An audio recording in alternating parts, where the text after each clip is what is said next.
Assalamualaikum warahmatullahi wabarakatuh. Waalaikumsalam warahmatullahi wabarakatuh. Kami dari kelompok 1 akan menerangkan tentang perang bahasa Indonesia pada masa pagi. Dan kelompok 1 menjelaskan Alina, Oka, saya, Kaila, Kawaid. Dan materi akan dijelaskan oleh Kaila. Ya.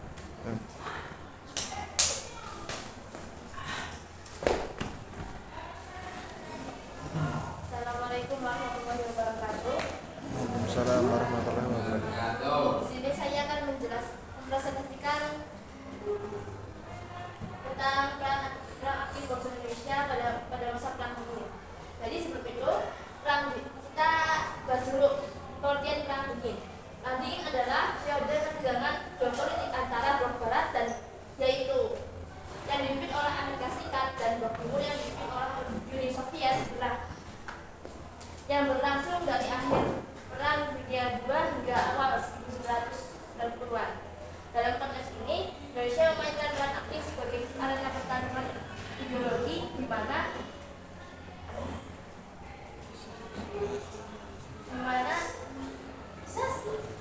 seperti kolonialisme, nasionalisme dan gerakan non-blok menjadi sangat relevan. Jadi, tanding adalah periode ketegangan antara dua negara, antara blok timur dan blok barat. Jadi mereka itu saling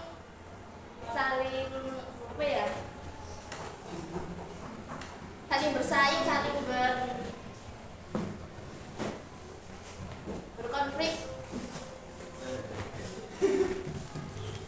Indonesia mengambil posisi strategis dengan mencari dukungan dari kedua belah pihak sambil berupaya untuk menjaga kedaulatan dan menghindari dominasi salah satu kekuatan besar. Perang ini tidak saja terjadi di medan perang, tapi juga melalui politik internasional, ekonomi dan budaya. Jadi nggak cuma di medan perang doang, mereka juga bersaing melalui politik internasional, ekonomi dan budaya. Jadi mereka saling bersaing di antara bidang-bidang tersebut. Latar belakang perang dingin yang berlangsung antara tahun 1947 hingga 1991 merupakan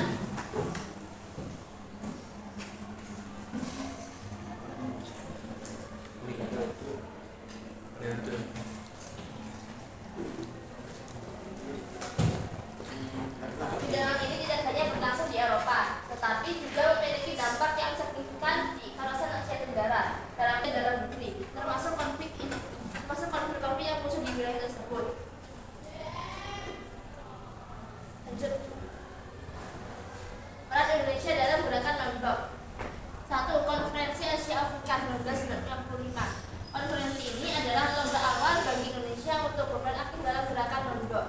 Indonesia di bawah kepemimpinan Presiden Soekarno menjadi salah satu penggagas utama dalam pertemuan yang mempertemukan antara negara-negara Asia dan Afrika untuk mendorong kerjasama meningkatkan pusat negara-negara berkembang melalui berbagai pertemuan internasional. Indonesia berusaha mengadvokasi isu-isu global seperti dekolonialisasi, perdamaian dunia, dan pembangunan perkotaan. Kebijakan luar negeri Indonesia di era perang dingin. 1. Politik luar negeri bebas aktif. Indonesia merupakan kebijakan luar negeri. Indonesia menerapkan kebijakan luar negeri yang dikenal dengan istilah bebas aktif, di mana negara ini tidak terpihak pada blok manapun selama perang dingin. Kebijakan ini bertujuan untuk menjaga kedaulatan dan menghindari intervensi asing. Jadi Indonesia menerapkan politik luar negeri bebas aktif. Jadi Indonesia tidak mendukung, tidak berpihak, tidak mendukung pada blok manapun, baik blok timur maupun blok barat. 2. Gerakan non-blok. Sebagai anggota gerakan non-blok, Indonesia berperan aktif dalam memperjuangkan kepentingan negara-negara yang tidak ingin terkait dengan kekuatan besar seperti Amerika Serikat dan Uni Soviet.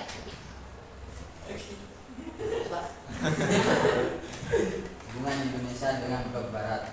1. Pembangunan ekonomi. Indonesia menjalin hubungan dengan negara-negara blok barat Amerika Serikat dalam upaya membangun ekonomi pasca kemerdekaan, membantu ekonomi yang diterima, fokus pada pembangunan struktur dan dukungan finansial. 2. Kerjasama militer di tengah ketegangan perang di Indonesia menerima bantuan militer dan negara-negara barat.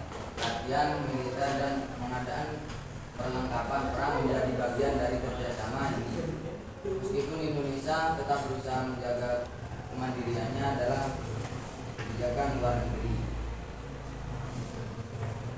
Hubungan Indonesia dengan Blok Timur. 1. Perjanjian Indonesia Soviet tahun 1950.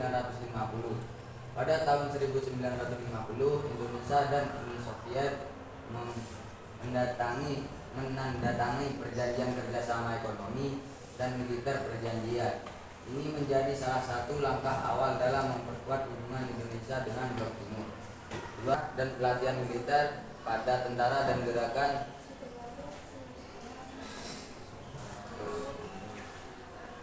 yang pra-komunis. Perang di Vietnam dan pengaruh terhadap Indonesia. 1. Dampak politik. Perang Vietnam memberikan banyak pengaruh terhadap politik Indonesia, terutama dalam konteks anti komunisme dan dukungan terhadap pemerintahan yang berbarat Indonesia di bawah kepemimpinan Soeharto dan Indonesia.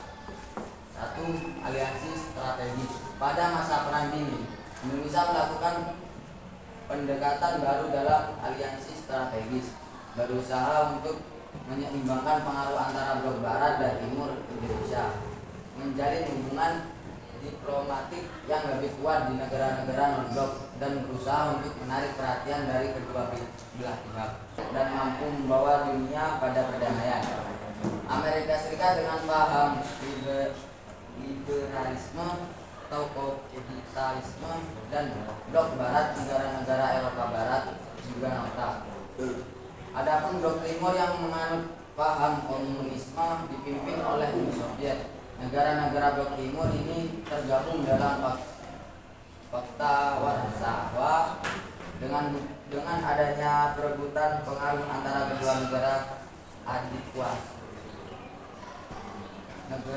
kuasa tersebut, situasi politik di dunia kembali tegang dan mengakibatkan timbulnya rasa saling curiga dan perlombaan senjata antara kedua belah pihak hingga masing-masing pihak diliputi perang ini. Terima kasih. Sekian presentasi dari kelompok kami. Apabila ada yang ditanyakan, dipersilahkan.